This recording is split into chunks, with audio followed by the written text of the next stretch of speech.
திருச்சிற்றம்பலம். அனைவருக்கும் வணக்கம். இன்று 4வது படை வீடாகிய சுவாமிமலை பாடல் ஐக்கிய நிலை அடைய. யதுகுல காம்போதி ராகம். நாவேறு பாமணத்த பாதாரமே நினைத்து நாலாறு நாலு பற்று வகையான நாலாருமாகமத்தில் நூலாய ஞானமுத்தி நாள்தோறும் நான் உரைத்த நெறியாக. அம்மா எப்போ வருது அது ஆடி ஆஃப் பண்ணீங்கம்மா. வேறு பாமணத்த பாதாரமே நினைத்து நாலாறு நாலு பற்று வகையான நாலாரும் ஆகமத்தில் நூலாய ஞானமுத்தி நாடோறும் நான் உரைத்த நெறியாக. நீ வேறனாதிருக்க நான் வேறனாதிருக்க நேராக வாழ்வதற்கும் அருள் கூற நீடார்ஷடாதரத்தின் மீதே பராபரத்தை நீ காண்யனாவனை சொல்லருள்வாயே. சேவேருமீசர் சுற்ற மாஞான போத புத்தி சீராகவே உரைத்த குருநாத தேரார்கள் நாடு சுட்ட சூரார்கள் மாள வெட்டு தீரா குகா குரத்தி மணவாள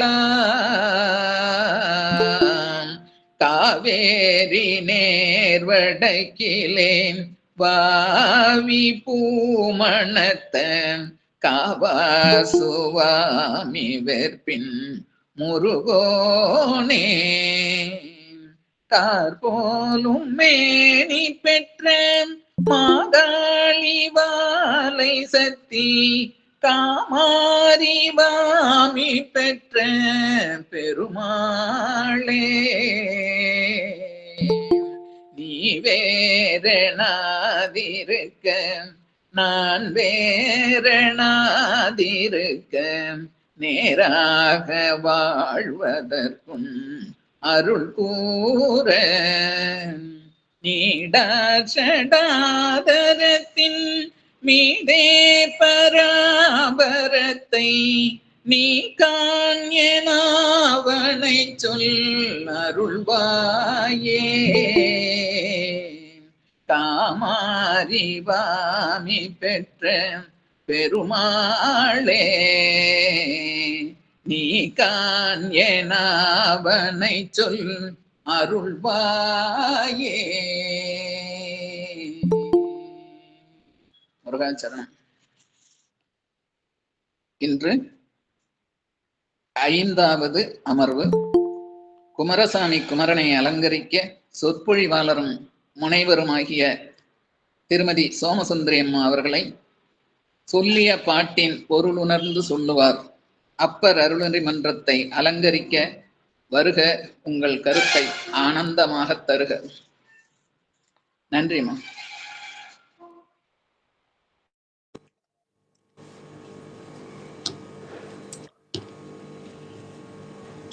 தொடங்கலாங்களா?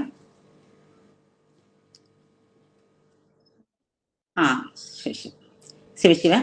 எல்லாம் வல்ல பரம்பொருளை மனம் மொழி மெய்களால் வணங்கி மூலமுதல்வனாம் விநாயகப் பெருமான் அடி பணிந்து அண்ட சராசரங்களுக்கெல்லாம் அதிபதியாய் விளங்கக்கூடிய முருகப்பெருமானின் ஒப்பற்ற கருணையினால் அப்பர் அருளறி மன்றம் வழி நிகழ்ந்து வரும் கந்த சஷ்டி வேள்வியிலே இன்று கந்தல் அலங்கார பாடல்கள் 29 முதல் 35 முடிய உள்ள 7 பாடல்களை சிந்திக்க குருவருளும் திருவருளும் கூட்டியுள்ளது. இன்றைய சிந்தனையை செவிமடுக்க வந்திருக்கும் அனைத்து அன்பர்களுக்கும் அடியனது பணிவான வணக்கத்தை தெரிவித்துக் கொள்கிறேன். இப்போ சிந்தனைக்குரிய முதல் பாடல் கந்தர் அலங்காரத்தினுடைய 29வது பாடல். இந்த பாட்டுல நம்முடைய அருணகிரி சுவாமிகள் தன் சொந்த அனுபவத்தை சொல்கிறார். அதன் வழி நமக்கு ஒரு பாடத்தையும் கற்றுக் கொடுக்கிறார். என்ன அவர் சொல்கிறார்னா, இந்த பெண் மீது உள்ள ஒரு மோகத்தை பெரிய கடலாக, அது எப்படிப்பட்ட கடலாம், கொடியதும் வெப்பம் மிகுந்ததுமான அந்த கடலாக உருவகம் செய்து அந்த கடலிலே அறியாமையால் அவர் விழுந்து தத்தளிக்கும் போது முருகப்பெருமான் வந்து அவருடைய திருவருளால் இவருக்கு திடமான மனதை கொடுக்க, அந்த உறுதியான மனத்தை தெப்பமாக கொண்டு இவர் அந்த பெண்ணாசையாகிய அந்த காம கடலை கடந்து முக்திக்கரையை அடைந்து விட்டாராம். அதைத்தான் இந்த பாடலிலே சொல்ல வருகிறார். இப்ப பாடலை முதலிலே பதம் பிரித்து படிக்கலாமா? கடத்தில் குரத்தி பிரான் அருளால் கலங்காத சித்தத்திடத்தில் உனை என நான் கடந்தேன் சித்திரமாதரால் குல் படத்தில் கழுத்தில் பழுத்த செவ்வாயில் பனையில் உந்தி தடத்தில் தனத்தில் கிடக்கும் வெம்காம சமுத்திரமே. இப்போ உலகிலே உள்ள எல்லா பொருள்களின் மீது உள்ள ஆசைகளை நம்ம மொத்தமா பார்த்தா அத பெண்ணாசை, பொன்னாசை, மண்ணாசை என்று 3ஆக பிரித்து கொள்ளலாம். இந்த 3ல பெண்ணாசை என்பது மற்ற 2 ஆசைகளை விட மிக மிக கொடியது என்று எல்லா அருளாளர்களும் சொல்லியிருக்கிறார்கள். இந்த பெண்ணாசையை நம்ம பட்டினத்தடிகள் சொல்கிறார், யமன் விட்ட தூது என்று நான் நினைக்காமல் அதை சுகம் என முட்டாள்தனமாக நினைத்து விட்டேனே, என்னுடைய இந்த துர்ப்புத்தி என்னென்று சொல்லுவேன் என்று புலம்புவார். அந்த பெண்கள் அப்படி என்ன செஞ்சிட்டாங்களான்னா, அவர் சொல்கிறார் பாட்டுல, காதென்று மூக்கென்று கண்ணென்று காட்டி என் கண்ணெதிரே மாதென்று சொல்லி வரும் மாயைதனை மரளிவிட்ட தூது, யமன் விட்ட தூதென்று எண்ணாமல் சுகமென்று நாடும் துர்ப்புத்தியை ஏதென்று எடுத்துரைப்பேன் கட்சி ஏகம்பனே என புலம்புகிறார். உலகிலுடைய மோசமான பிடிகளிலே ஒன்று இந்த பெண் மோகம். இந்த பெண் மோகத்துக்கு எந்த கொம்பனும் தப்பவே முடியாது என்றுதான் சொல்ல வேண்டும். இந்த மதுவும் மாதுவும் கூட அப்படித்தான் என்று சொல்வார்கள். மது கூட அருந்தினால்தான் அந்த புத்தி தடுமாறி போகும். ஆனால் பார்த்தாலே போதும் மூளைக்குள் இணைந்து மனத்தை சிதைத்து இழுத்து செல்லும் ஆற்றல் அந்த காமத்துக்கு தான் உண்டு. அதனால்தான் பெண்ணை மயக்கும் பிசாசு என்றே பட்டினத்தார் வெறுப்பார். அந்த பிசாசு என்ன செய்தாமான்னு கேட்டா அவர் சொல்றாரு, பெண்ணாகி வந்ததொரு மாய பிசாசு பிடித்திட்டு என்னை கண்ணால் வெருட்டி முலையால் மயக்கி கடிதெடுத்து புண்ணாங் குழியிடத்து தள்ளி என் போத பொருள் பறிக்க என் அறிவை அது பறித்து விட்டதப்பா என்று வருத்தப்படுகிறார். இப்படி பெண் என்ற மாய வலையில் அகப்பட்ட நம்மை இந்த பெண் மோகமானது என்ன செய்யும் தெரியுங்களா? இகழ்ச்சி அடைய வைத்துவிடும். நம்மை சமயத்துல நம்மகிட்ட இருக்கிற காசு பணத்தை எல்லாம் இல்லாம பண்ணி ஏழ்மைப்படுத்தியே விடும். சமயத்தில் பதவியும் பறிபோக செய்து உலகர் ஏளனத்துக்கும் ஆளாக்கிவிடும். இது நிஜந்தாங்களான்னா ராவணனுடைய வாழ்க்கையே இதற்கு ஒரு சான்றுன்னு சொல்லணும். நல்ல பெரிய மன்னன், நல்ல சிவனுடைய பக்தன் தான். இருந்தாலும் மாற்றான் மனைவியான சீதா பிராட்டியின் பேரழகாலை கவரப்பட்டு காமவயப்பட்டவன் என்ன ஆனான்? உற்றார் உறவினர் நாடு நகரம் ஏன் தன் உயிரையும் இழந்தான் அல்லவா? அதை போலத்தான் ராஜகுலத்திலே பிறந்து நாட்டை வழிபடுத்தி செல்லக்கூடிய படைத்தளபதியாய் பெருமையோடு விளங்கிய கீசகன் அந்த மகாபாரதத்திலே பஞ்ச பாண்டவர்களுடைய பத்தினியான அந்த திரௌபதியின் மீது கொண்ட பொருந்தா காமத்தால் உயிரிழந்த கதை நமக்கு தெரியும் அல்லவா? சரி, இவங்கெல்லாம் தான் மானுடர்கள், நம்மை விட மேலானவர்கள் தேவர்கள் அல்லவா? அவங்களை இந்த பெண் மோகமானது ஒன்றும் செய்யாதோ என்று நினைத்தால் இல்லை இல்லை, இந்திரன் கதையை கேளுங்கள். இந்த இந்திரனுக்கு இல்லாத சுகம் எதுவும் இல்லை. ஆனால் அவன் கௌதம முனிவருடைய மனைவி பேரழகியான அகலிகை மீது கொண்ட மோகத்தால் அவளை தந்திரத்தாலே அவளை அடைந்து, ஆனா என்ன பண்ணினா, கௌதமருக்கு தெரிந்தவுடனே அவர் இவனுக்கு ஒரு சாபம் கொடுத்தார். சாபத்தின் பயனாக அந்த இந்திரனுடைய உடம்பு பூராம் பெண் உறுப்பு 1000 யோனிகள் உருவாக அதை பார்த்து வெளியே செல்ல முடியாமல் கேவலப்பட்டு போனதோடு தன் பதவியும் இழந்தான் அல்லவா? இது போலத்தான் சந்திரனும் குரு மனைவியான பேரழகி தாரையை தாயாக நினைக்காமல் அவளை மனைவியாக பெண்டாள வேண்டும் நினைத்தான் அல்லவா? அவனுக்கும் இதே கதிதான். குருவாலே அவன் கேவலப்பட்டு தன் மதிப்பையும் மரியாதையும் ஒளியையும் இழந்தவன் அவன். சரி, இவங்கெல்லாம் தான் இப்படி இருக்கிறாங்க. ரிஷிகள் அவர்களெல்லாம் நல்ல மன உறுதி உடையவர்கள் அல்லவா? அவர்களை இந்த பெண் போகம் எது செய்யுமா என்று கேட்டால், ஆமாங்க, விஸ்வாமித்திர மகரிஷியும் காசியபரையும் எடுத்துக்கொள்ளுங்கள்.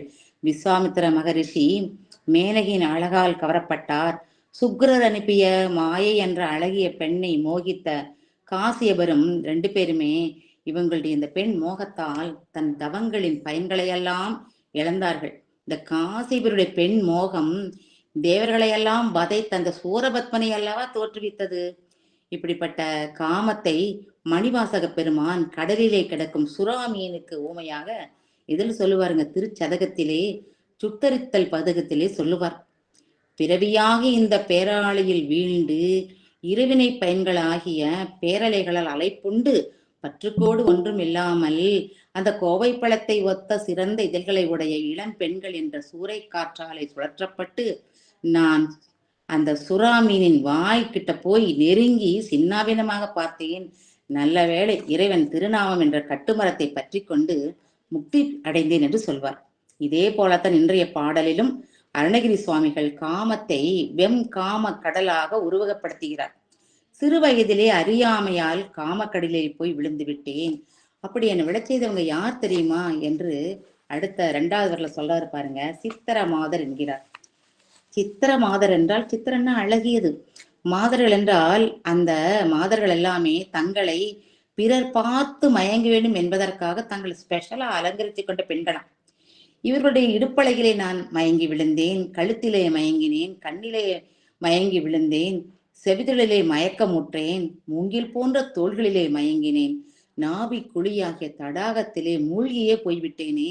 இது சாதாரணமல்ல, காம சமுத்திரம். இதிலே விழுந்தால் தத்தளித்து உயிரிழக்கவும் கூடும்.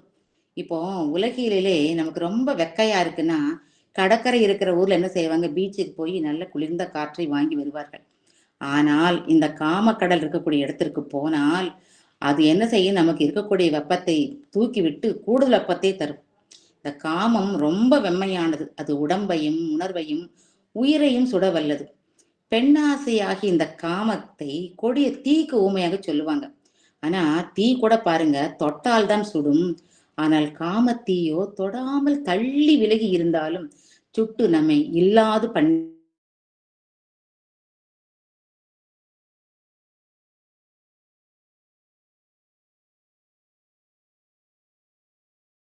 தீ தீ பாத்தீங்கன்னா விலகினா சுடாது, நெருங்கினாதான் சுடும். ஆனால் இந்த காமமாகிய தீ பாருங்க வித்தியாசமானது. நீங்கினால் சுடும், நெருங்கினால் குளிருமா. இது என்ன ஒரு அற்புதமான நெருப்பு இவரிடம் இருக்கிறதே என்று வள்ளுவ பெருமான் சொல்லுவார். நீங்கின் தரும் குறுகுங்கால் தன்னென்றும் தீயாண்டு பெற்றாள் இவள் என்று. அதனால்தான் கந்தர் அனுபூதியிலே நம்முடைய அருணகிரி சுவாமிகள் சுவாமி கிட்ட வேண்டிக் கொள்வார். சிங்கார மடந்தைய தீநெறி போய் மங்காமல் எனக்கு வரம் தருவாய், சங்கிராம சிகாவல சண்முகனே, கங்கா நதி பால கிருபாகரனே என்று. இந்த காம சமுத்திரத்தை தான் அருணகிரி சுவாமிகள் சொல்றார். இறைவனுடைய திருவருளால் நல்ல திடமான மனம் பெற்று அந்த கடலை கடந்து கரையேறியதாக சொல்கிறார். இப்ப இந்த இடத்துல முதல் அடியிலே முருகப்பெருமானை எப்படி போற்றுகிறார் பாருங்கள். கடத்தில் குரத்தி பிரான் என காட்டுகிறார். இந்த கடம்னா என்னன்னா குறிஞ்சி நிலம். குறிஞ்சி நிலம் என்பது மலையும் மலை சார்ந்த பகுதி. இதுதான் உலகிலே முதலிலே தோன்றிய பகுதி. அங்கே தோன்றிய அந்த சிவந்த மேனி கொண்ட மலைக்குற மக்களின் தலைவன் தான் நம்முடைய முருகப்பெருமான். இதை யார் சொல்றாங்க? தொல்காப்பியர் சொல்கிறார். எப்படி சொல்லுவார்? சேயோன் மேவிய மைவரை உலகு என போற்றுவார்.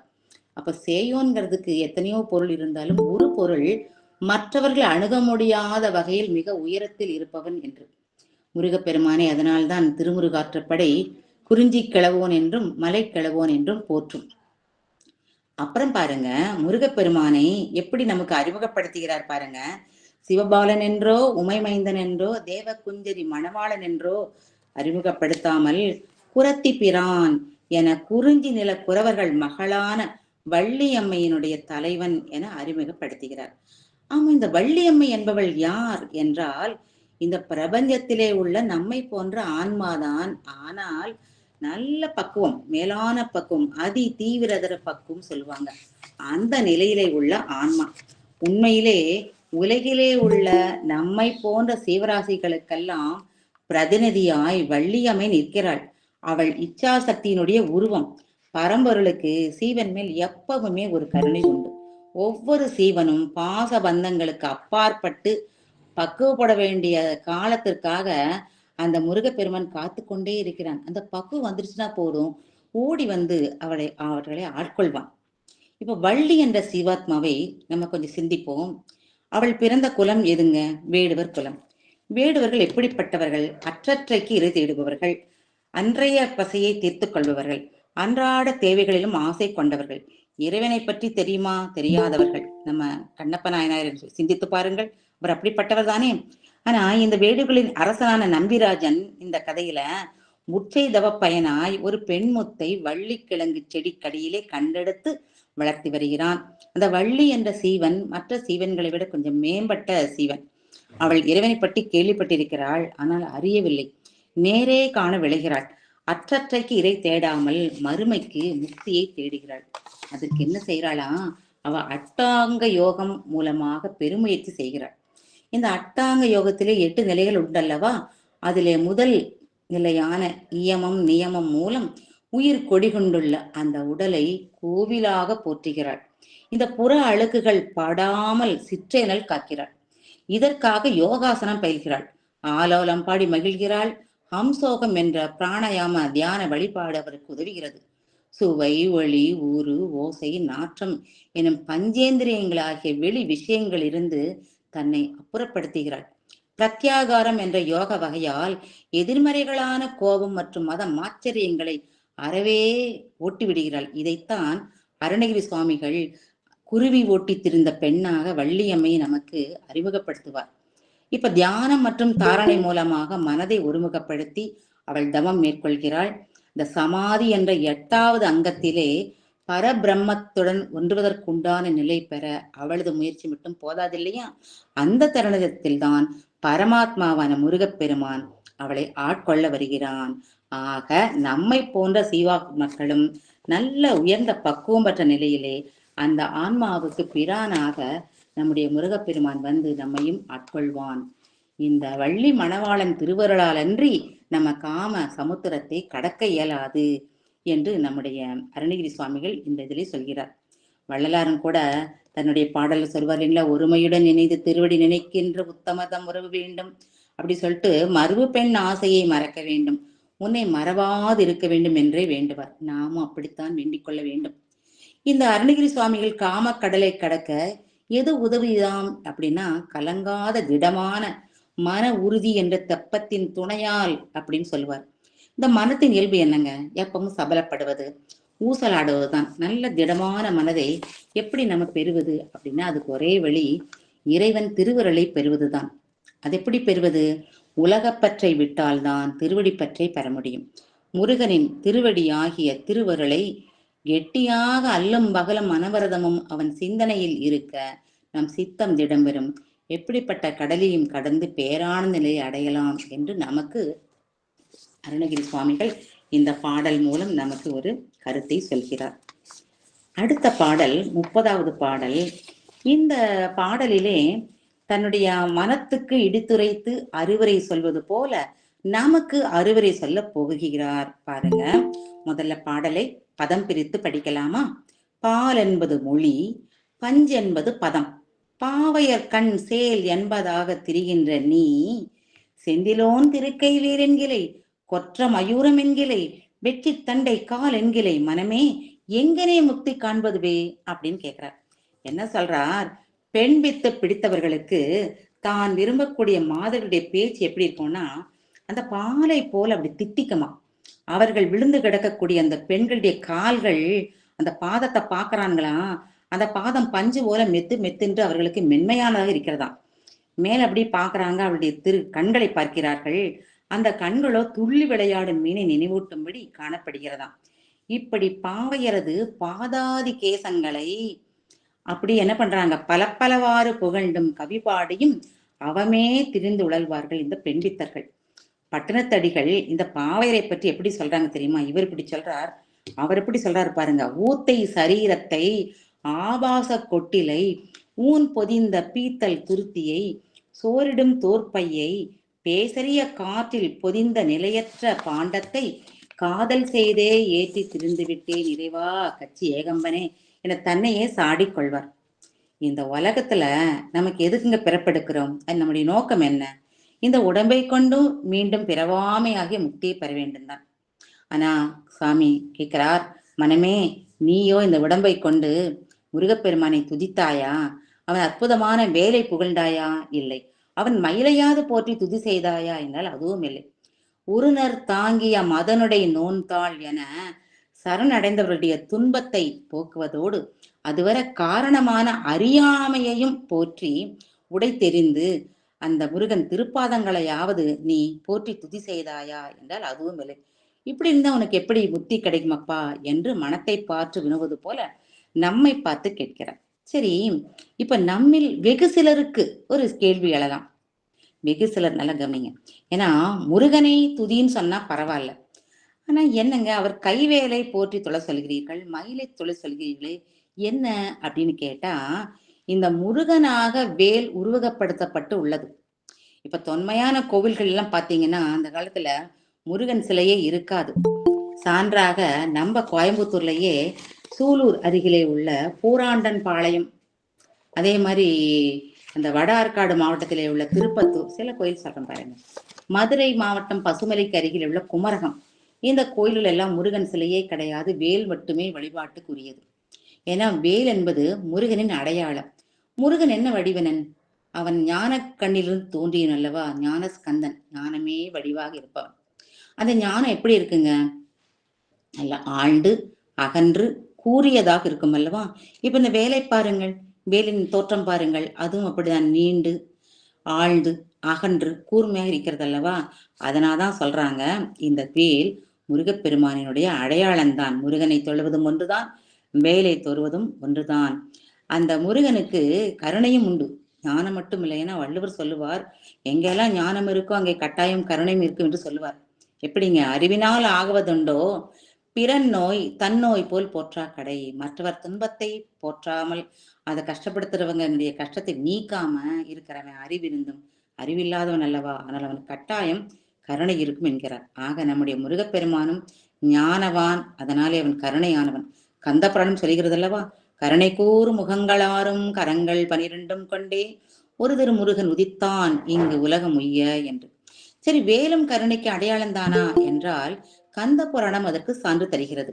இந்த தாரகாசுரன் வதை படலத்துல பாத்தீங்கன்னா, தாரகனை அழிக்க முடிவெடுத்த முருகப்பெருமான் தன் திருக்கை வேலை பார்த்து சொல்கிறார், தாரகன் எனும் பெயருடைய அசுரனையும் சஞ்சலம் விளைவிக்கும் கிரவுஞ்ச மலையையும் நொடி பொழுதிலே அழித்து அந்த கிருவஞ்ச மலையிலே சிக்கி கிடக்கும் வீரபுத்திரர் முதலானை உயிர்ப்பித்து வா என ஆணையிட வேலும் தன் வேலையை முடித்து மீண்டும் முருகன் திருக்கை வந்து சேர்ந்தது. ஆக முருகனை சரணடைந்து தம் துன்பம் நீங்க வேண்டிய தேவர்களுக்கு மட்டுமல்ல மற்ற அன்பர்களுக்கும் இடர் தீர்ப்பது இந்த வேல் தான். ஆக வேல் முருகனை போல முருக பக்தர்களுக்கு வரும் துன்பங்களையும் அவற்றை விளைவித்த தீய சக்திகளையும் அழிக்கும் கருணையும் ஆற்றலும் உடையது. ஆக நமக்கு வரும் துன்பங்கள் நீங்கவும் நம் அறியாமை நீங்கி மெய்யறிவு பெறவும் வேல் வேல் என நாள்தோறும் மனதால் நினைத்து வாயால் ஜபித்து கையால் மலர் தூவி தொழ வேண்டும் என்று அருணகிரி சுவாமிகள் இங்கு நமக்கு உணர்த்துகிறார். அடுத்து சொல்றார், மயூரத்தை, மயூரம்னா மயில், வெறும மயில் சொல்லாம கொற்ற மயூரத் அப்படின்னு சொல்லுவார். கொற்ற மயூரம் என்பது என்னன்னா வெற்றி தரக்கூடிய மயில். அப்ப வேற மயில் இருக்கோ என்று கேட்டால் ஆமாம், முருகனுக்கு 3 வாகனங்களாக மயில் இருக்கிறது. முதலாக அமைந்த மயில் அப்படின்னா பிரணவம். அந்த தோகை விரிக்கும் மயிலின் தோற்றம் ஓங்காரம் என்ற பிரணவத்தின் குறியீடாக கருதப்படுகிறது. இந்த மயில் கால் கீழே பார்த்தீங்கன்னா ஒரு பாம்பை அப்படி நசுக்கிட்டு இருக்கும். அப்படி இந்த மாயை ஆகிய பாசத்தை அடியோடு ஒழிக்கும் பிரணவ தத்துவமாக விளங்கிறது. ஆக மயிலை போற்றுவதால் மாயை அகலும் என்கிறார்கள். மனதை கீழ்நிலைக்கு செலுத்தும் மாயை அகன்றால் முக்தி கிடைக்க வழி கிடைக்கும் அல்லவா? அருணகிரிநாதரும் மயிலை போற்றி உய்வடையுங்கள் என்று சொல்கிறார். அடுத்து போர்க்களத்திலே முருகனுக்கு வாகனமாக தேவர்களின் தலைவனான இந்திரனை மயிலாக மாறி நின்றார். இந்த மயில்தான் தேவ மயில் என்று சொல்லப்படும். இந்த தேவ மயிலையும் வணங்கலாம். என்ன கிடைக்குமா? நல்ல திருமணமும் சந்தான பாக்கியம் கிட்டுமா. மூன்றாவது வாகனமாக இருப்பது அசுரமயில். இதுதான் வெற்றி மயில். இந்த பாடலிலே சொன்ன கொற்ற மயூரம்.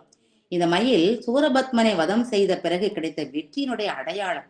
சூரபத்மனாகிய ஆணவத்தை அடக்கி வென்ற முருகன் அவனை இரு கூறாக்கி மயிலும் தேவலமாக கொண்டாரல்லவா? அந்த மயிலே அசுர மயிலாகிய வெற்றி மயில். சொல்லப்போனா இந்த அசுர மயில்ங்கிறது மனிதர்களாகிய நம்முடைய அடங்காத மமதை கொண்ட மனதை குறிப்பதுதான். முருகப்பெருமான் மனமாகிய அந்த மயில் மீது அமர்ந்து விட்டால் இந்த மனத்தினுடைய அசுர குணங்கள் எல்லாம் என்ன ஆயிடும்? அழிஞ்சு தெய்வகுணம் வந்துவிடும் அல்லவா? முருகப்பெருமான் ஏற விரும்பும் மயில் மனிதனுடைய மனம்தான். இதைத்தான் பாட்டுன்னு சொல்லுங்களா? மனமே முருகனின் மயில் வாகனம். அதுதான் அசுர குணங்களால் பலவிதமான துன்பங்களால் அலைக்கழிக்கப்படும் மனித மனத்திலே முருகன் மட்டும் வந்து அமர்ந்து விட்டால் அசுர குணம் அழிய அமைதியும் ஆனந்தமும் மகிழ்ச்சியும் வந்துவிடும். அதனால் முருகனை இந்த மயிலையும் நீங்கள் போற்றி துதியுங்கள் என்று நம்ம அருணகிரி சுவாமிகள் சொல்லுகிறார். அந்த திருப்புகளையும் சொல்லுவாருங்க ஒரு இடத்துல, வேலும் மயிலும் நினைத்தவர் தம் துயர் தீர அருள் தரு கந்த நிரந்தர மேலே வயலி யுகந்து நின்றருள் பெருமாளே என்று. இந்த வேலும் மயிலுங்கிற தொடரே ஒரு மகா வாக்கியம்தான். இந்த அஷ்டாவதனம் செய்யக்கூடியவர்கள் எல்லாம் இந்த மத்தரிசை ஊற்றிய அறிவாற்றல் பெறுவார்கள். நம்ம முருக அடிமையான பாம்பன் சுவாமிகள் அவருடைய தன்மை என்ன தெரியுங்களா? அவர் காலையில பெட்டை விட்டு எந்திரிக்கும் போதே வேலும் மயிலும் வேலும் மயிலும் சொல்லுவாராம். எந்திரிச்சு சாமி கும்பிடுறது, அப்புறம் உருகி உருகி அழுகிறது, அப்புறம் கடைசியில ஒரு உடல் கீழே விழ வரைக்கும் அந்த வேலும் மயிலும் சொல்லுவாராம். எப்படி இந்த பாட்டு சொல்லுறீங்களா? அருமையான பாட்டு. எழும் போதும்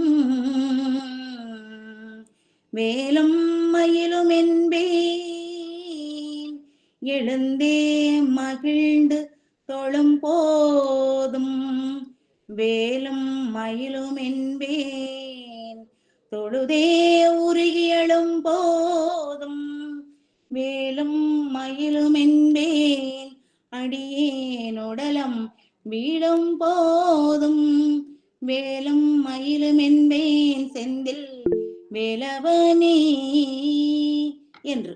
ஆக நாமும் இவர்களையெல்லாம் பின்பற்றி வேலும் மயிலும் என சொல்லி பழகுவோமாக. அடுத்தது சுவாமி எப்படி போற்றுகிறார் பாருங்கள். வெற்றி பூத்த தண்டை காலை தொழுக என்று சொல்கிறார். அது என்ன வெற்றி அப்படின்னா, அது குறிஞ்சிலத்திற்குரிய மலர். முருகப்பெருமான் குறிஞ்சில கடவுள் ஆயிற்றல்லவா? அதனால வெற்றி மலரும் முருகப்பெருமானுக்கு ஒரு அடையாளம்தான். முருகப்பெருமான் வெற்றி மாலையை அணிந்துள்ளதாக திருமுருகாற்று படை சொல்லும். அந்த பூ எப்படி இருக்குன்னா, நல்ல இரத்த சிவப்பிலே கண்ணை கவரும் அழகிலே மனதுக்கு இன்பம் தரும் வகையிலே கொத்து கொத்தாக பூத்திருக்கும். வேற பூ இல்லைங்க, நம்ம சொல்ற இட்லி பூ என்று தெச்சி பூ, அதுதான். இந்த மலர் முருகனுடைய அழகையும் அவன் சிவந்த நிறத்தையும் இளமையையும் களிப்பையும் குறிப்பது. அடுத்தது, முருகப்பெருமான் அடியவர்களுக்கு எளிவந்தான் எனினும் இடர் கொடுக்கும் அசுரரை வெல்லும் போது அவன் தேவர்களின் சேனைக்கு சேனாதிபதி ஆகிறான். அப்ப அவனுடைய வீரத்துக்கு இலக்கணமாக திகழ்கிறான். அவ்வமயம் அவன் விரும்பி அணிவது வெற்றி மாலை தான். ஏன்னா வெற்றி பூ என்பது வீரத்தின் அறிகுறி. நம்ம அருணகிரி சுவாமிகள் முருகப்பெருமானை செச்சை பிச்சி மாலை மார்ப என புகழ்வார். அடுத்தது, முருகப்பெருமானின் காலில் விளங்குவது தண்டை. இதுவும் பாத்தீங்கன்னா முருகன் மலை கடவுள் என்பதற்கு ஒரு சான்றுதான், அடையாளம்தான். இன்றும் தண்டையை அணியும் முறையை அந்த மலைவாழ் மக்களின் கலாச்சாரத்திலே அது இருக்கிறது. மேலும் முருகப்பெருமான் குழந்தை வடிவினன் அல்லவா? அந்த குழந்தைகளுக்கு நம்ம தண்டை போட்டு அழகு பார்ப்போம் இல்லையா? அது சகஜம்தானே. சயின்டிஃபிக்கா கூட இந்த குழந்தைங்களுக்கு தண்டை அணிவதாலே அவர்கள் கால் நரம்புகள் எல்லாம் நல்ல பலம் பெறுகிறதாம் என்று சொல்கிறார்கள். குதிகால் நரம்பை அந்த தண்டை தொட்டுக்கொண்டே இருக்கிறதுனால அந்த நரம்பின் வழி மூளைக்கு செல்லக்கூடிய உணர்ச்சிகள் எல்லாம் கட்டுப்படுத்தப்படுகிறதாம். அதனால கோபம் முதலிய உணர்ச்சி வசைப்படுதலை குறைக்க முடியுமா? நம் திருக்குமரனை சிந்தியுங்கள் பார்க்கலாம். மற்ற தெய்வங்கள் எல்லாம் தன் அன்பர்களுக்கு துன்பம் தருபவர்களை என்ன பண்ணுவாங்க? முற்றிலும் இல்லாத அழித்து விடுவார்கள். ஆனால் நம்ம கந்த பெருமானோ அவர்களை திருத்தி ஆட்கொள்வானே தவிர அழிக்க மாட்டான். சூரபத்மனை என்ன செய்தா? இரு கூறாக்கி சேவலும் மயிலுமா ஆட்கொண்டான் அல்லவா? இப்படி கோப வசப்படாது இருந்தமையால் தான் திருமாலின் இரு பெண்கள் சுந்தரவல்லியும் அமிர்தவல்லியும் அவங்களுடைய ஆசை என்னங்க, நல்ல கோபமே இல்லாத கணவன் தங்களுக்கு கிடைக்க வேண்டும் என்று. திருமாலின் வழிகாட்டலால் அவங்க கடும் தவம் இருந்து இந்த கோபமே இல்லாத நம் முருகப்பெருமானை மணந்து கொண்டார்கள் அல்லவா. கந்தபுராணம் சொல்லுகிறது, தாரகன் செய்த தவத்தால் தான் அவன் இந்த காலையே பார்த்தான, திருவடியை பார்த்தானா. அணிமணி தண்டை யார்க்கும் செழுமலர் அடியும் கண்டான், அவன் தவம் செப்பலாற்றோ என்பார்.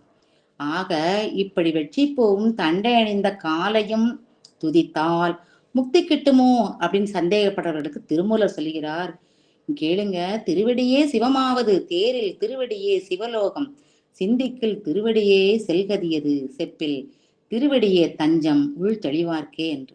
அந்த திருவடிங்கிறது ஞானம்தான், ஞான முக்திக்கு வாசல் என்று சொல்வார்கள் அல்லவா.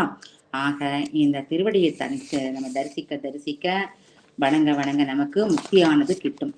திருப்போரூர் பதிகத்துல சிதம்பர சுவாமிகளும் இதை சொல்லுவார். வேல் பிடித்த கையால் வியன் போரூர் அரையன் இரு கால் பிடித்தார் காண்பார் கதி.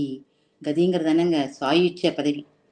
ஆக அருணகிரி சுவாமிகள் அறிவுறுத்தியபடி முருகப்பெருமானின் அடையாளங்களாக விளங்கும் வேல் மயில் வெட்சிப்பூ பூத்த தண்டை அணிந்து அவன் திருவடியை நாள்தோறும் சிந்தித்து வாயால் அவற்றின் புகழ் பாட நமக்கு முக்தி சிந்திக்கும் என்று சொல்லுகிறார்.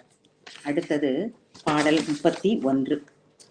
இந்த பாடலிலே நம்முடைய அருணகிரி சுவாமிகள் முதல் அடியிலே தன்னுடைய விண்ணப்பத்தை வைக்கிறார். அடுத்த வர 2 அடிகளிலே முருகப்பெருமானின் பெருமையையும் புகழையும் சிலாகித்து பேசுகிறார். அந்த பாடலை கேளுங்க.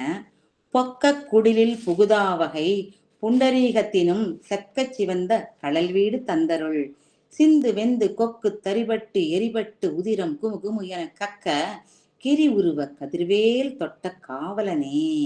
இந்த முதல் இதுல சொல்றாரு பாருங்க, பொக்க குடிலில் புகுதா வகை. அதான் அவருடைய விண்ணப்பம். என்ன கேட்கிறாரு, முருகப்பெருமானே, எனக்கு உடம்பாகி இந்த வீடு வேண்டாம், அதற்கு பதில் உன் திருவடியாகிய வீட்டை தந்திரள வேண்டும் என்று கேட்கிறார்.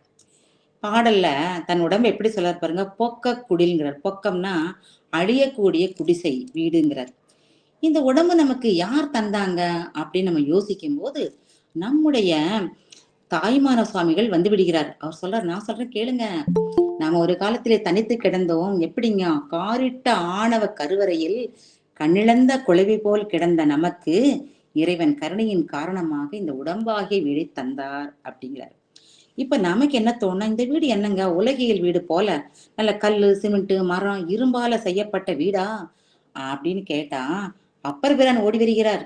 கேளுங்கள் கேளுங்கள், அது எப்படிப்பட்ட வீடு தெரியுமா, கால் கொடுத்து எலும்பு மூட்டி கதிர் நரம்பு ஆக்கை ஆர்த்து தோல் உடுத்து உதிரமட்டி தொகு மயிர் மேய்ந்த கூரைங்கிறார். 2 காலை கொடுத்து எலும்புகளை எல்லாம் பொருத்தி நரம்புகளால் உடல் முழு இணையை செய்து தோலை மேல போத்தி ரத்தத்தை எல்லாம் ரொப்பி அது மேல மயிர்களை எல்லாம் தோல் மேல மயிர்களை பரப்பி படைக்கப்பட்டதுதான் இந்த வீடு என்று கிண்டலாக சொல்றார். சரி, இந்த உயிர்களுக்கு தரப்பட்ட இந்த வீடு நல்ல ஸ்ட்ராங்கா நீண்ட காலம் நாம் வாழ தாக்கு பிடிக்குமா அப்படின்னு கேட்டா மணிவாசக பெரும் வருகிறார். ஐயகோ, இந்த வீடு அப்படிப்பட்ட வீடு அல்லங்க, ஓட்டைகள் நிறைந்து பலவிதமான மலங்கள் கசியும் உளுத்து போன சுவர்களை கொண்டு எப்ப வேணாலும் இடிஞ்சு விழக்கூடிய தன்மையுடையது. பொய்யான அழியக்கூடிய கூரையால் மூடப்பட்டது உடம்பு என்பதை தன்னுடைய சென்னிப்பத்து பதிகத்திலே பொத்தை ஊன் சுவர் புழு பொதிந்து உளுத்து அசும்பு ஒழுகிய பொய்க்கூரை என்று அடிவழி சொல்வார். அருணகிரி பெருமானும் தம் திருப்பாதிரி புலியூர் திருப்புகளிலே மேல சொன்ன மாதிரி சொல்றார், அது வந்துங்க ஓட்டையான வீடு நவதொலையுடைய குரம்பை என்று சொல்லுவார். இந்த வீட்டுக்கு விலாசம் கேட்டா நம்முடைய அருணகிரி சுவாமிகள் பழனி திருப்புகளிலே சொல்லுவார், கசுமாலம் நகைச்சுவைப்பட கசுமால குடிலென்றே சொல்லி இருப்பார். சரி, ஓட்டை வீடா இருந்தாலும் பரவாயில்ல, இடிந்து விழும் நிலையிலே உள்ள சுவர்களை உடையாதாக இருந்தாலும் பரவாயில்ல, இந்த உயிராகிய நாம் இந்த உடலாகிய வீட்டிலே குடியிருக்கும் வரையாவது அதனால சுத்தமாவது இருக்குமா அப்படின்னு கேட்டா பட்டினத்தார் அடிகள் சிரித்து கொண்டே வருகிறார். இந்த உடம்பு எப்படி தெரியுங்களா, அந்த வீடு சலமல பேழை இருவினை பெட்டகம் வாதம் பித்தம் கோளை குடிபுகும் சீரூர் ஊத்தை புந்தோல் உதிர கட்டளை நாற்ற பாண்டம் நான் முழத்து 9 பீற்றல் துண்டம். இவ்வுடம்புக்குள்ள 5 பொறி இருக்கு பாருங்க. எப்படியாமா, பீழையும் நீரும் புறப்படும் ஒரு பொறி, மீளும் குரம்பி வெளிப்படும் ஒரு பொறி காது, சளியும் நீரும் தவழும் ஒரு பொறி, உமிழ்நீர் கோளை ஒழுகும் ஒரு பொறி, வலியும் மலமும் வழங்கும் ஒரு பொறி, சலமும் சீயும் சூரியும் ஒரு பொறி, உள்ளுறத் தொடங்கி வெளிப்புட நாரும் சட்டகம் அந்த உடம்பு முடிவிலே சுத்தலும்பாகும் அப்படின்னு அந்த வீட்டை இகழ்ச்சியாக பேசுவார். ஆக உயிரின் வீடாகி இந்த உடம்பு நீர்க்குமிழி போல நிலையில்லாதது எனும்படி காயமோர் புற்பதம் என அறப்பள்ளி சர சதகம் கூறுகிறது. ஆமாங்க, நீர்க்குமிழி போல் விரைவில் அழியும் பொய் மாயமாகிய சரீரம் உயிர் தங்கக்கூடிய சிறு குடிசை. எண்ணில்லாத உடம்பை எடுத்து எடுத்து இழைத்து விட்டேன், அதல்ல எம்பெருமானே, இனி மின்னர் உடம்பிலே புகுந்து பிறவாத பெற்றி அடையுமாறு நின் திருவடிப்பேட்டை தந்தருள்வீர் என்று அருணகிரி சுவாமிகள் முருகப்பெருமானை வேண்டுகிறார். நம்ம அருளாளர்கள் உபதேசத்தின்படி நம்முடைய நோக்கம் என்னவா இருக்கணுங்க? பிறவாமையாத்தான் இருக்கணும். அதை தாம் வேண்டுவதன் வழி நம்மையும் அதையே வேண்டும்படி வழிகாட்டுகிறார் சுவாமிகள். அப்படி பிறவா நிலை அடைய என்ன வழி என்றால், எந்த பொருளின் மீதும் நாம் அவா கொள்வதை கைவிட வேண்டும். ஆனா உயிர் இயல்பு என்னங்க? ஏதோ ஒன்றை விட்டா ஒன்றை பற்றி கொள்ளும். அப்ப எதை விடுறதுங்க, எதை பற்றி கொள்றது என்று நம்ம குழப்புனா, வள்ளுவர் சொல்லுகிறார், குழம்பாத, நான் சொல்றதை கேளுங்க. பற்றுக பற்றற்றான் பற்றினை, அப்பற்றை பற்றுக. எதுக்கு? பற்று விடற்கு, இந்த உலக பற்றை விடுவதற்கு இறைவனை பற்றி கொள் என்று சொல்கிறார். இந்த ஆசையால் நாம் கொள்ளும் விருப்பம் விருப்பம்தான் ஜனனத்துக்கு மூல காரணம். வேண்ட விருப்பும் வெறுப்பும் அந்த வில்லங்கத்தாலே விளையும் ஜனனம் சங்கர சங்கர சம்போ, தாய்மானவர் வாக்கு.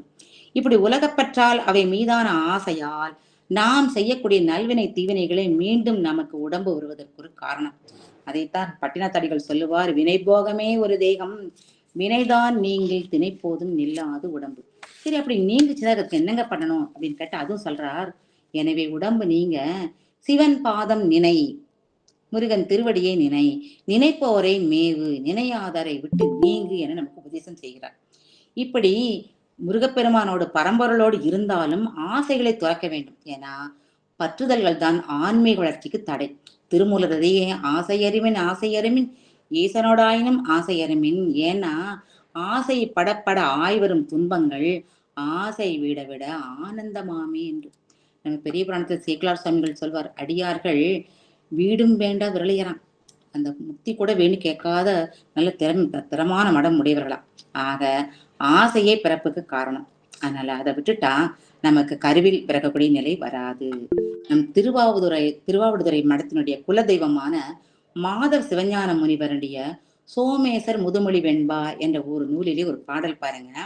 தாய் கருவில் வாழ்குழவி தாமெல்லாம் வேண்டுவது தூய பிறவாமை ஒன்றே, குழவி வேண்டுவது பிறவாமை ஒன்றே, சோமேசா ஆயதனால் வேண்டுங்கால் வேண்டும் பிறவாமை, மற்றது வேண்டாமை வேண்ட வரும்.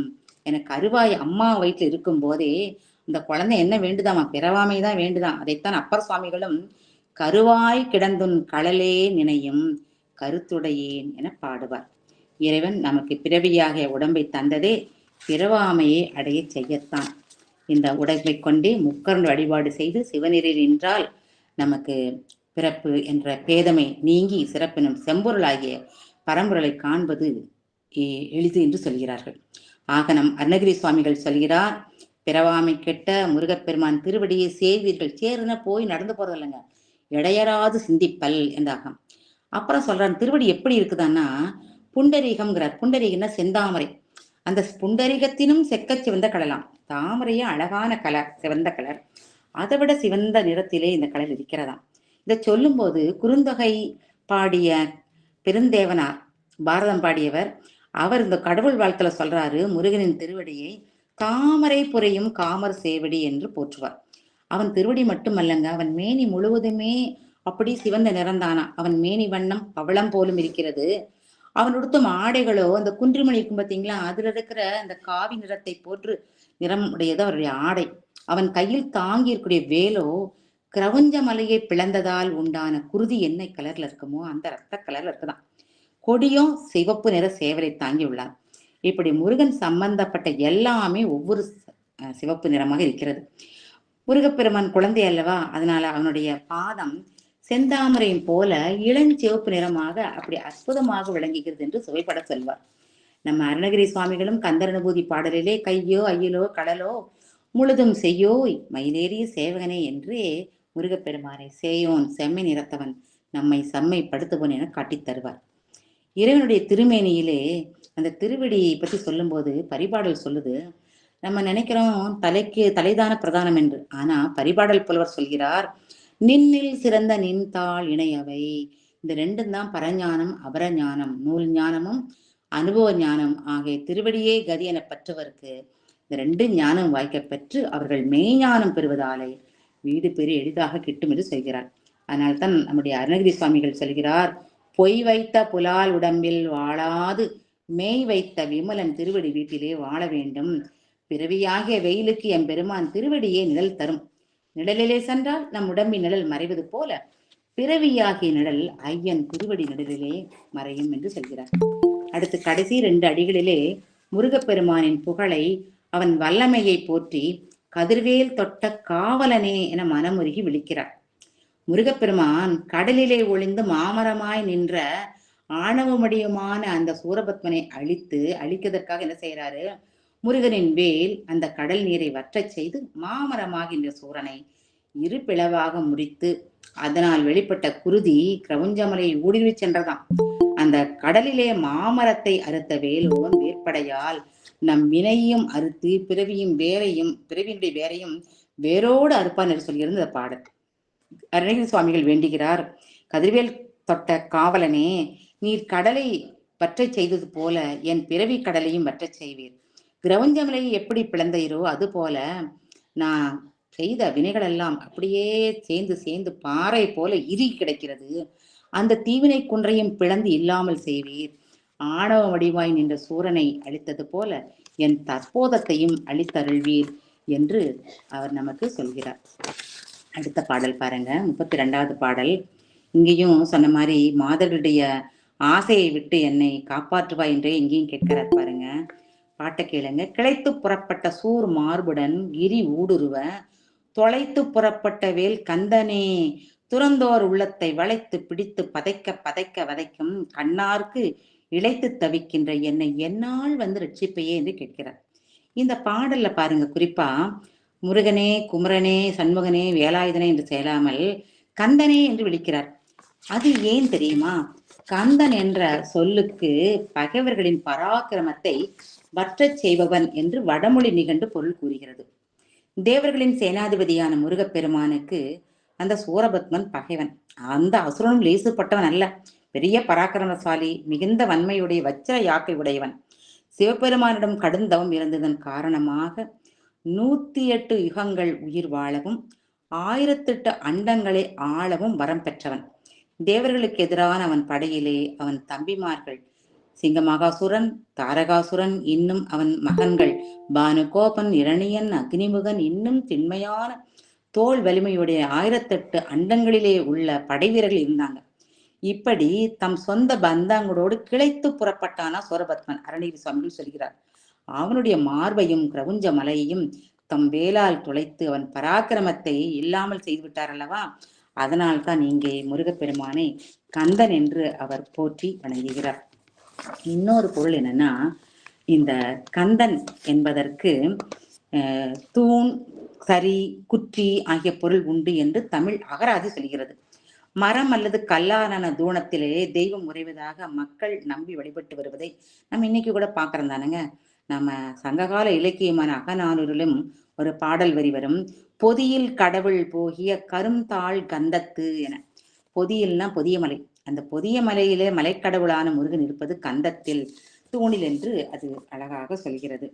கந்தன் என்பதற்கு இன்னொரு பொருள் யானை கட்டும் தறி. பொதுவாக இந்த ஐம்புலன் ஆசைகளை மதம் பிடிச்ச யானைக்கு ஊமையாக சொல்வார்கள். இந்த மதம் பிடிச்ச யானை என்ன பண்ணுங்க, நல்ல விளைநிலத்துல போய் மிதிச்சு அதை அப்படியே பாழாக்கிடும் அல்லவா. அது போல நல்ல மனம் உள்ள மனிதர்களின் மனத்தை இந்த புலனாசைகளாகி யானை கெடுத்து அழித்துவிடும். அதான் வள்ளுவர் சொல்வார், உரனெனும் தோட்டியால் ஓரைந்தும் காப்பான், வரனெனும் வைப்பிற்கோர் வித்தும்பார். இந்த மன உறுதியாகிய அங்குசத்தால் ஐம்பொறிகளாகிய யானைகளை தம் கட்டுப்பாட்டு வைப்பவனுக்கு முக்தி என்று சொல்கிறார். நம்ம அருணகிரி சுவாமிகளும் முதல் பாட்டுல பார்த்தாங்களா, 29வது பாட்டுல திருவருளாகிய மனம் உறுதியால் தான் கடலை கடந்து முக்தி பெற்றதாக சொல்லி இருப்பார். மேலும் கந்து என்பதற்கு பற்றுக்கோடு என்று அன்னைக்கு அம்மா சொன்னாங்க இல்லையா, அந்த பொருளும் உண்டு. உயிர்கள் கந்த பெருமானை பற்றி கொண்டால் அவர்கள் பிறவி சூழலில் விடுபடுவார்கள் அல்லவா? அதனாலதான் சுவாமி அந்த கந்தன் என்ற வார்த்தையை பயன்படுத்துகிறார் போலும். மேலும் எல்லாருக்கும் தெரிந்தது, கந்தன் என்றால் இணைக்கப்பட்டவன். எப்படி 6 குழந்தைகளையும் உமையம்மையானுள் வாரி அணைக்க அது ரூபாய் இணைய அதுவே கந்தன் என பெயர் பெற்றது. கந்த புராணத்துல சொல்லுவார் இல்லையா, அந்தமில்லாததோர் மூவிரு வடிவும் ஒன்றாகி கந்தனென்று பெயர் பெற்றனன் கௌரிதன் குமரன் என்று அழகாக சொல்லுவார். அதே மாதிரிதான் நம்முடைய குமரகுருபரரும் அவருடைய கந்தர் கலிவன்பால சொல்லியிருப்பார். அவ்வுருவும் ஆறினையும் தன்னிரண்டு கையில் எடுத்தணைத்து கந்தனென பெயர் விழுந்து மெய்யாலும் ஒன்றாய் மெய்வித்து என்பார். அதனாலதான் அருணகிரி சுவாமிகள் முருகப்பெருமானை கந்தனே என அழைத்து தன் கோரிக்கையை வைக்கிறார். அவர் சொல்றாரு, சின்ன வயதுல அறியாமையால் காமக்கடலிலே விழுந்தேன். பெண்களின் கண்களாகிய கூரிய வேல் என் நெஞ்சை துளைக்க அதற்கு ஆற்ற மாட்டாதால் அவர்கள் பின்னாலேயே அலைந்தேன். அதெல்லாம் நினைவு கூறுகிறார். அவர் சொல்றாரு, நான் மட்டும் இல்லைங்க, நல்ல எல்லாம் துறந்த துறவினில் இருப்பவர்களே பெண்ணின் கண்வலை வீச்சிலே அவங்க சிக்கி துறவரம் விட்டு இல்லறம் வந்து விடுகிறார்களே, நான் எம்மாத்திரங்க அப்படிங்கிறார். அது யாருங்க அப்படின்னு கேட்டா, நம்முடைய பெரிய ரிஷிசாஸ்திரர் தான். அவர் ஒரு காலத்திலே கௌசிக மன்னனாக இருந்தவர். ஆனா பிரம்ம ரிஷி பட்டம் பெற வேண்டும் என்பதற்காக அவர் என்ன பண்ணாரு, நாடு நகரம் மண் பெண் பொன் எல்லாத்தையும் விட்டு போட்டு நல்ல கடும் தவம் இருந்தார். ஆனாலும் மேனகையை கண்டதும் காதல் ஓங்க சம்சாரியாய் போய் சகுந்தலையை பெற்றுக்கொண்டாரே. அதே மாதிரிதான் பட்டினத்து சுவாமிகள், அவரு வேண்டாம், காசு பணம் வேண்டான்ட்டு மண்ணு பொண்ணு எல்லாம் பதவியெல்லாம் துறந்தார். அவரும் புலம்புறாரு, காதளவு ஓடிய கலக பாதக கண்ணீர் மருங்கில் புனுடன் ஆடும் காதலும் கருத்தும் அல்லால் இருதாள் பங்கயம் சூட்ட பாக்கியம் செய்யாயோ என நம்முடைய அவர் தம்பி சுவாமியை கேட்பார். அது போலத்தான் இங்கே நம்முடைய அருணகிரி சுவாமிகளும் தன்னை அந்த பெண்ணாசிலிருந்து விடுபட வேண்டும் என்று கேட்டுக்கொள்கிறார். இத்தகைய மாதர் மயக்கை மகமாயை கடைந்திட வல்ல பிரானாகிய வேற்படை வீரது திருவர்களாலேயே அதை நாம் போக்க வேண்டும் என்று குறிப்பிட்டு சுவாமிகள் அந்த வடிவேல் இறைவனை பிரார்த்திக்கிறார் என்று சொல்ல வேண்டும். அடுத்தது பாடல் 33.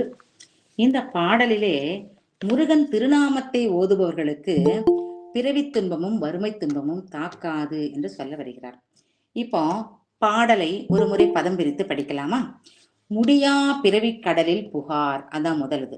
முழுதும் கெடுக்கும் மிடியால், மிடினா வறுமை, முழுதும் கெடுக்கும் மிடியால் படியில் விதனப்படார். படினா பூமி, விதனம்னா விசனப்படுறது, வருத்தப்படுறது.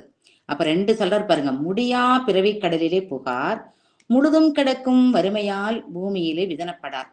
யாரா?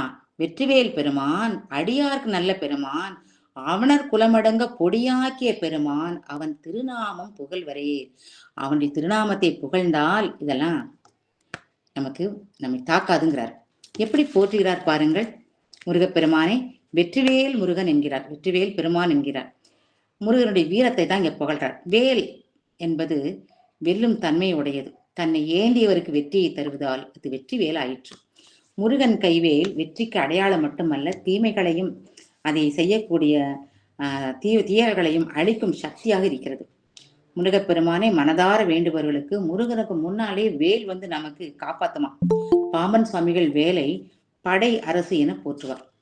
சிறுபானாற்று படை என்ற ஒரு நூல், அதுல ஒரு அற்புதமா ஒரு நிகழ்ச்சியை சொல்லியிருப்பார்கள். நல்லிய கோடன் என்ற ஒரு சிற்றரசன் மிக முருகப்பெருமான் மீது அன்பு வாய்ந்தவன்.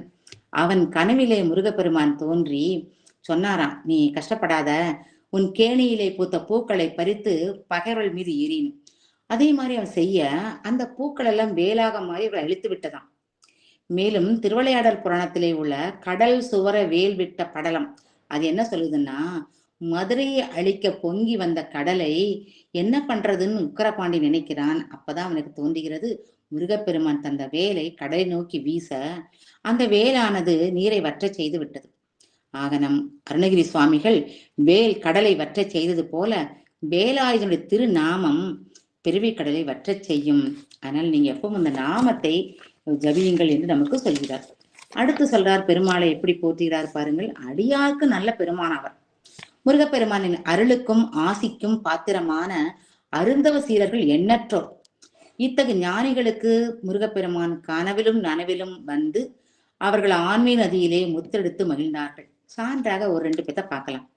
ஒருமுறை காஷ்மீர துறவி அபினவகுப்தரோட வாதிட்டு வென்ற ஆதிசங்கரரை அவர் என்ன பண்ணாரு, கோபத்தால இவருக்கு மாந்திரிகத்தால வயிற்றுல வலியை உண்டாக்கி விட்டார். நம்முடைய ஆதிசங்கரரும் வலி தீர்வதற்காக பல தலங்களும் செல்கிறார்.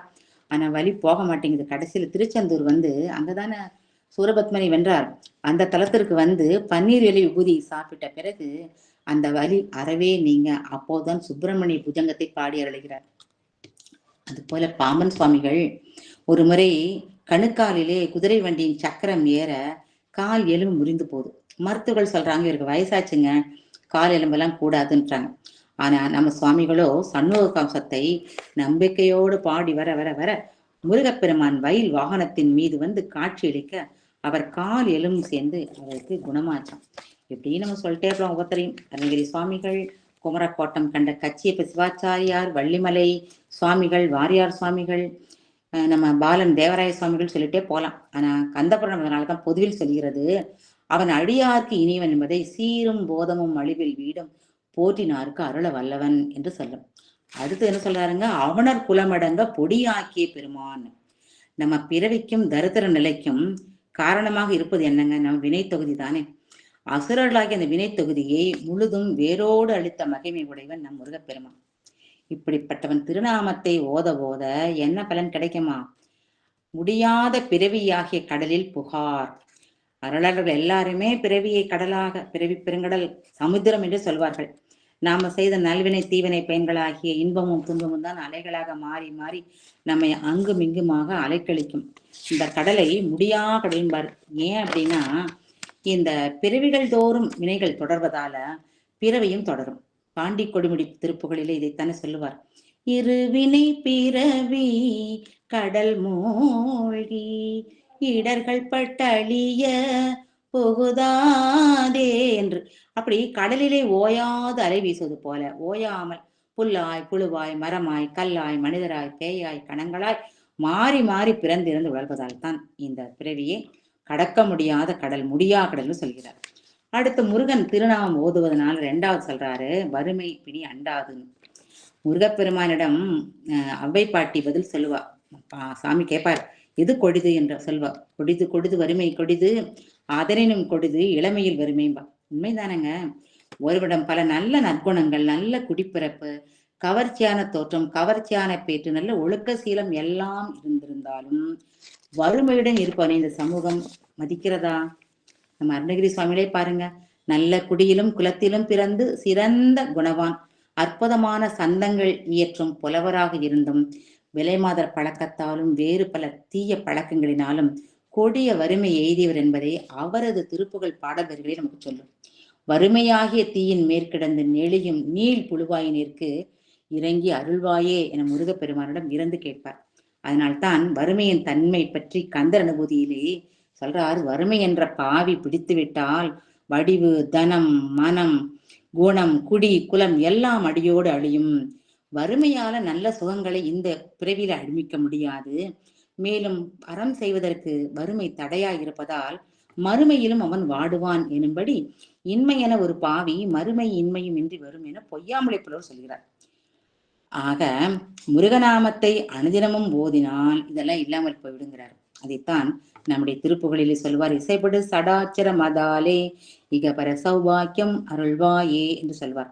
இவர் சொல்வதை வலியுறுத்துவது போலதான் சிதம்பர சுவாமிகளும் தம் திருப்போர் பாடலில் சொல்வார், முருகா என ஓதும் தவத்தினர் மூவுலகிலும் அருகாத செல்வம் அடைவார், வறுமை வராது.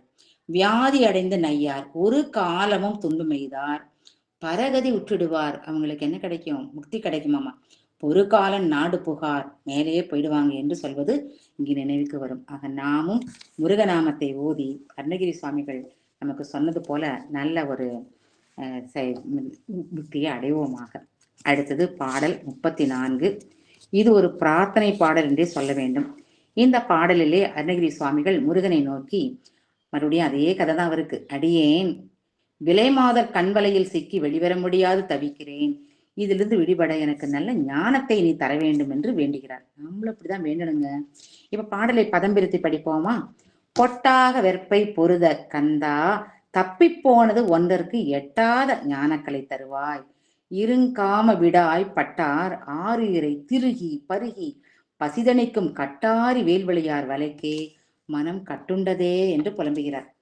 அருணகிரி சுவாமிகள் முருகனை எப்படி அவர் வீரம் வெளிப்படும் வகையிலே போற்றுகிறார் பாருங்கள். முதல் வரியில பொட்டாக வெற்பை பொருத கந்தா. இங்கு வெற்பு என்பது கிரவஞ்சமலை. முருகப்பெருமான் வீரபாகம் முதலான 109 வீரர்களையும் தன்னுள் புகச் செய்து மயங்குமாறு செய்து தாரகனுக்கு அனுகூலமாக நின்ற அந்த கிரவஞ்சமலை.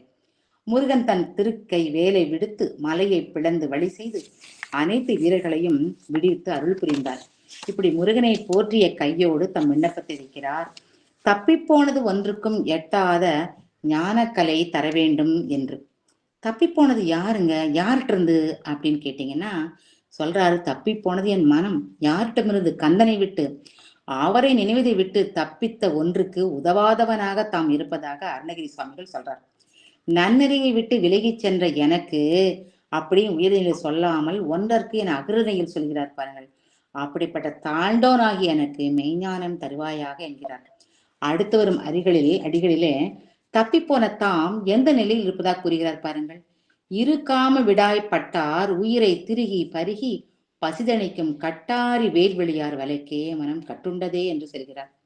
நோய் செய்வதும் அருவருக்கத்தக்கதும் கணப்போதில் மாறும் இயல்புடைய மாதருடைய மோக தாகம் உடையாரது உயிரை திருகி குடித்து பசிதணிக்கும் கொடுமை விலை மகளினுடைய வாழ் போலும் வேல் போலும் பளபளக்கும் அந்த கூறிய கண்களிலே உள்ளது. நம்ம 5 பொறிகளிலே கண்தான் சென்று சற்றும் பற்றும்.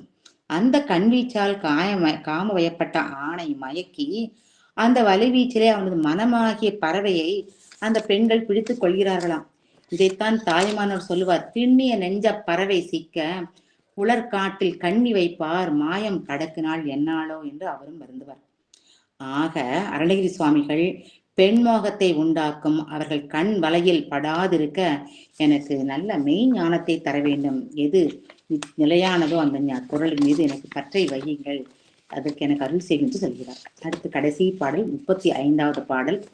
இந்த பாடலிலே முருகப்பெருமானிடம் தன் மனக்கலக்கங்கள் எல்லாம் நீங்கி தாம் பக்தி வழியிலே சென்று ஆனந்த கடலிலே மூழ்வது எக்காலமோ என ஏக்கமாக கேட்கிறார். இப்ப பாடலை பதம் பிரித்து ஒரு முறை படிக்கலாமா? பத்தித்துறை இழிந்து ஆனந்தவாரி படிவதனால் புத்தி தரங்கம் எழுவது என்றோ பொங்கு வெங்குருதி மெத்தி குதிகொள வெஞ்சூரனை விட்ட சுட்டியிலே சுட்டின வேல் சுட்டியிலே குத்தி கரங்கொண்டார் அமராவதி கொண்ட கொற்றவனே. இந்த பாடல்ல முருகனை எப்படி வீரத்தை வர்ணிக்கிறார் பாருங்க. அமராவதி கொண்ட கொற்றவனே. இந்த அமராவதியாக தேவருலகத்தை அதன் அரசனை இந்த சூரபத்மன் துரத்திட்டு அதை கைப்பற்றி கொண்டான். ஆக சூரபன்மனை ஞானமாகிய வேளால் சாமி கொத்தி அவன் மார்பிலிருந்து குருதி கூபு கூபு என பெருகி வர அவனை முற்றிலும் வேரோடு அழித்து விட்டான் அல்லவா? அப்படி அழித்துதான் இந்திரலோகத்தை மீட்டு தேவர்களுக்கு தந்தான். இந்த உயிர்கூட்டங்களைப் போலவே நம்ம பரம்பொருளுக்கும் மாறாத இச்சை ஒன்று உண்டு. அது என்னங்கன்னா, நம்முடைய 4வது சந்தான குறவர் உமாபதிய சிவாச்சாரியார் தம் திருவருட்பயன் என்ற சாத்திர நொல்லி சொல்லுவார், மண்ணுயிர்கள் தம் நிலைமை சார என்று. இறைவனுக்கு என்ன ஆசைனா, அவர் இருக்கக்கூடிய அந்த ஆனந்த நிலையிலே, சச்சிதானந்த பிள்ளை சொல்வாங்களே, அந்த ஆனந்த நிலையிலே இந்த உயிர்களும் வர வேண்டும் என்பதுதான் அவருக்கும் ஆசை. அந்த ஆனந்தத்திலே துன்பத்தின் சுவடே இராது. அந்த ஆனந்தமும் அளவு கடந்தது, கரையே இல்லை. அதனால தான் அருளாளர்கள் அந்த நிலையை ஆனந்த கடல் என்று சொல்வார்கள். பொதுவாக தண்ணியில நம்ம குளிக்கிறது ரொம்ப சுகம்தான். அப்படி நீராட நாம் என்ன செய்வாங்க, சேஃபா நீராடினா படித்துறை வழியாகத்தான் போய் நீராடுவோம் இல்லையா? அது போலத்தான் இறைவனின் ஆனந்த கடலிலே மூழ்கி இன்புற உதவும் படித்துறை இதுன்னு கேட்டீங்கன்னா, எதையும் எதிர்பாராத அந்த பக்தி அல்லது அன்புதான். அந்த பக்தி ஆகிய வழியில் சென்றாலன்றி இன்ப சமுத்திரத்தில் இறங்க ஒருபோதும் முடியாது. வேடனாக பிறந்த கண்ணப்பா நாயனார் பக்தியார் அல்லவா பெருமானின் இன்ப நிலையை ரொம்ப சீக்கிரம் அடைஞ்சிட்டார் இல்லைங்களா? பக்தி நிறைந்த மனதிலே கலக்கமே வராது. ஏன்னா நம்ம என்ன நினைப்போம், நடப்பது எல்லாமே இறை சித்தம் என நாம் நம்புவோம். எல்லாம் நன்மைக்கே என்ற தெளிவு இருக்கும். சிவபோகர சாகர நூல் சொல்வது போல, ஏதேது செய்தாலும் ஏதேது சொன்னாலும் ஏதேது சிந்தித்திருந்தாலும் மாதேவா நின் செயலே என்று நினது அருளாலே நாங்கள்லாம் உணர்வோம் என்று அந்த பக்தி உள்ளவர்கள் சொல்லுவாங்க. அது எல்லாம் எது நன்மையோ தீமையோ அப்படியே முகம் செழிக்காமல் ஏற்றுக்கொள்வார்கள். அதனால் என்னாகும், மனதுல கலக்கம் இருக்காது இருப்பாங்க. சிவநெறி பிறழாது நிற்க இறை சிந்தனையிலே ஊறி அதிலேயே அமிழ்ந்து ஆனந்த கடலிலேயே மூழ்கி இருப்பார்கள். ஆனா மனதிலே பக்தி அன்பு இல்லாதவர்கள் எது நடந்தாலும் நன்மையாயிருந்தால் அது தன் முயற்சியால் வந்தது என்றும், தீது நடந்தால் யாரையாவது குறை கூறி வந்து இவங்களா இருக்குமோ அவங்களா இருக்குமோ அப்படின்னு தேவையற்ற ஐயம் என பற்பல விபரீத மயக்கங்களாகிய அலைகள் அவர்களை தாக்க மனக்கலக்க ஏற்படுத்தும். ஆக அருணகிரி சுவாமிகள் சொல்றார், அடியேனுக்கும் இம்மாதிரி தோன்றும் கலக்கங்கள் நீங்கி தெளிவடைய வேண்டும், அது எக்காலமோ என்று மருங்குகிறார். இறைவன் மீது எதையும் எதிர்பாராத பக்தி செய்தால் கலக்கங்கள் நீங்கி மனம் அமைதி பெறும். பெருமானின் கருணையாகிய கடலிலே மூழ்கி அவன் சிந்தனையிலேயே நின்பமடைந்து அதிலேயே அமிழ் நிற்போம் தானே. நாமும் மனக்கலக்கம் இல்லாமல் சிவபெருமானுடைய அந்த முருகப்பெருமானுடைய ஆனந்த கடலிலே மூழ்கி அருள் பெறுவோமாக என்று சொல்லி இன்றைய சொற்பொழிவை முடித்துக் கொள்கிறேன். ஏதேனும் சொற்குற்றம் பொருட்கட்டம் இருந்தால் மன்னிக்குமாறு அன்போடு கேட்டுக்கொள்கிறேன். வாய்ப்பு தந்தமைக்கு